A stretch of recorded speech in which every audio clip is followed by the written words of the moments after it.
എല്ലാവർക്കും സുഖല്ലേ? അപ്പൊ ഞങ്ങൾ ഇന്ന് ഗുരുവായൂർക്ക് പോവാണ് കേട്ടോ.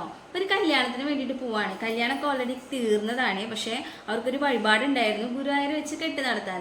അപ്പൊ അതിന് വേണ്ടിയിട്ടാണ് കേട്ടോ നമ്മൾ പോണത്. അപ്പൊ കുറെ ദിവസമായി ഗുരുവായൂർ പോകണമെന്ന് വിചാരിക്കുന്നു. നമുക്ക് ഇവിടുന്ന് ഒരു മണിക്കൂർ യാത്രയേ ഉള്ളൂ. അപ്പൊ പോകണമെന്ന് ഇങ്ങനെ വിചാരിച്ചിരിക്കുന്ന സമയത്താണ് ഇങ്ങനെ കല്യാണത്തിന്റെ കാര്യമൊക്കെ വന്നത്. അപ്പൊ പിന്നെ രാവിലെ തന്നെ പോകാൻ നിൽക്കുകയാണ്. ഇപ്പൊ ഒരു 7:30-8 മണി നേരമായിട്ടുണ്ട്. അപ്പോൾ അവരെല്ലാവരും ഇവിടെ റെഡി ആയിക്കൊണ്ടിരിക്കുക. ഞാനത് സാരിയൊക്കെ ഓൾറെഡി എടുത്തു. ഇതാണ് എൻ്റെ സാരി. എങ്ങനെയുണ്ടെന്ന് പറഞ്ഞോളൂ. ഇതെനിക്ക് ചേട്ടൻ വെഡിങ് ആനിവേഴ്സറിക്ക് ഗിഫ്റ്റ് ചെയ്തതാണ് കേട്ടോ. അപ്പോൾ ഇങ്ങനെ കല്യാണത്തിന് പോകണമെന്ന് പറഞ്ഞപ്പോൾ നമ്മൾ പെട്ടെന്ന് ബ്ലൗസൊക്കെ സ്റ്റിച്ച് ചെയ്ത് എടുത്തതാണ്. 2 ദിവസത്തിനുള്ള സ്റ്റിച്ചിങ് ഒക്കെ കൊടുത്ത് അവർ ചെയ്തതാണ്. അപ്പോൾ എങ്ങനെയുണ്ടെന്ന് അഭിപ്രായം പറഞ്ഞോളൂ കേട്ടോ. അപ്പോൾ ഒരു മുല്ലപ്പൂവിൻ്റെ കുറവും കൂടി ഉണ്ടല്ലേ, അത് നമുക്ക് അവിടെ നിന്ന് സെറ്റാക്കാം കേട്ടോ ഗുരുവായൂർ അമ്പലത്തിൽ നിന്ന്. അപ്പോൾ എങ്ങനെയുണ്ട് സാരി?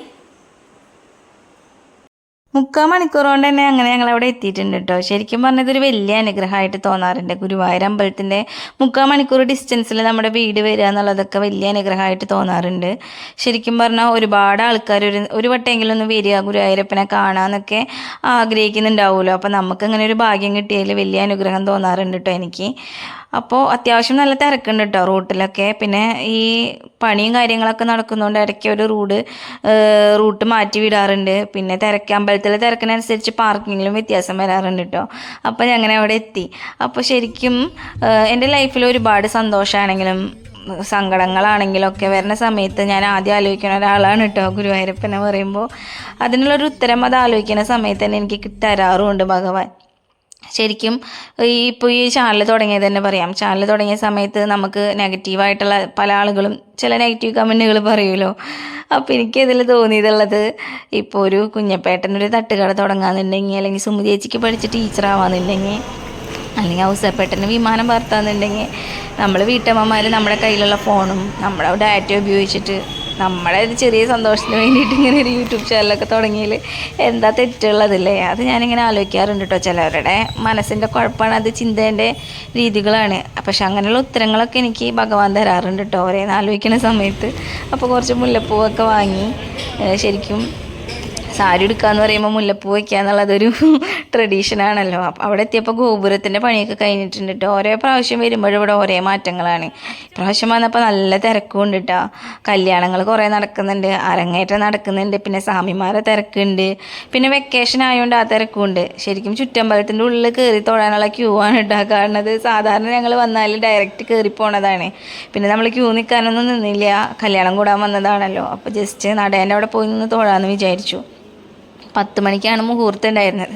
അപ്പോൾ നടേൻ്റെ അവിടെ പോയി നിന്ന് തൊഴുതതിന് ശേഷം പിന്നെ ഞങ്ങൾ ബ്രേക്ക്ഫാസ്റ്റ് കഴിക്കാമെന്ന് വിചാരിച്ചു കേട്ടോ. കാരണം മക്കൾക്ക് വിശക്കില്ല. ഇപ്പോൾ തന്നെ 8:30 ആയിട്ടുണ്ടായിരുന്നു. കല്യാണം 10 മണിക്കാണ്. അപ്പോൾ അവർക്ക് ഫുഡ് എന്തെങ്കിലും വാങ്ങിക്കൊടുക്കുക എന്നുള്ള രീതിയിൽ തൊട്ടടുത്തുള്ള ഹോട്ടലിൽ തപ്പി നടക്കുകയാണ് കേട്ടോ. അങ്ങനെ ഹോട്ടലിലൊക്കെ കയറി ദോശയാണ് കഴിച്ചത്, ഭക്ഷണമൊക്കെ കഴിച്ചു. തിരക്ക് കാരണം തോന്നുന്നു ഭക്ഷണം കിട്ടാൻ നല്ല ലേറ്റ് ആയിട്ടുണ്ടായിരുന്നു. പിന്നെ കിട്ടിയ ഭക്ഷണം അത്ര നല്ലതൊന്നും ആയിരുന്നില്ല. ഇപ്പോൾ സീസൺ സമയമാണല്ലോ, അപ്പോൾ അവരെ പറഞ്ഞിട്ടും കാര്യമില്ല. അവർക്ക് എല്ലാവർക്കും ഭക്ഷണം എത്തിക്കുക എന്നുള്ളൊരു തിരക്കും ഓട്ടമൊക്കെയാണ് അവിടെ കണ്ടത് ഞാൻ പോയ സമയത്ത്.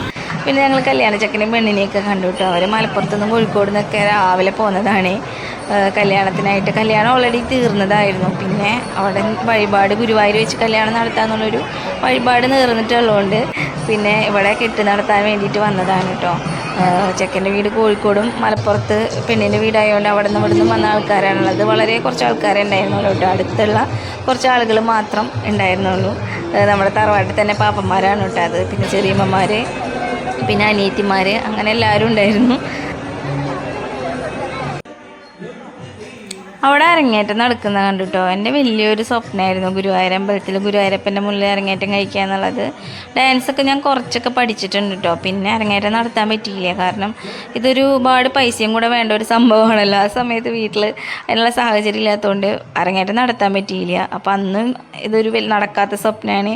ഇപ്പോൾ നടത്തണമെന്ന് ആഗ്രഹമുള്ളൊരു സ്വപ്നമാണ് കേട്ടോ അത്. അപ്പോൾ കല്യാണങ്ങളൊക്കെ തകൃതിയായിട്ട് അവിടെ നടന്നുകൊണ്ടിരിക്കുന്നുണ്ട്. പിന്നെ നമ്മുടെ കല്യാണത്തിൻ്റെ സമയമായിട്ടോ. അപ്പം ഇനി നമുക്ക് കല്യാണം കാണാം അല്ലേ?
അങ്ങനെ കല്യാണമൊക്കെ നല്ല ഭംഗിയായിട്ട് കഴിഞ്ഞു. എല്ലാവരെയും കണ്ടു.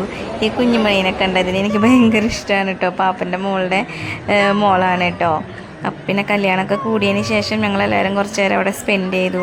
പിന്നെ ഒരുപാട് ഫോട്ടോസ് എടുത്തു, ഫാമിലി ഫോട്ടോസ് എടുത്തു, കല്യാണ ചെക്കൻ്റെയും പെണ്ണിനെയും കൂടെ ഫോട്ടോസ് എടുത്തു. അങ്ങനെ പിന്നെ നമ്മൾ ഭക്ഷണമൊക്കെ കഴിച്ചതിന് ശേഷം അവിടെ നിന്ന് പിരിഞ്ഞു കേട്ടോ. പിന്നെ കാണാം അല്ലേ.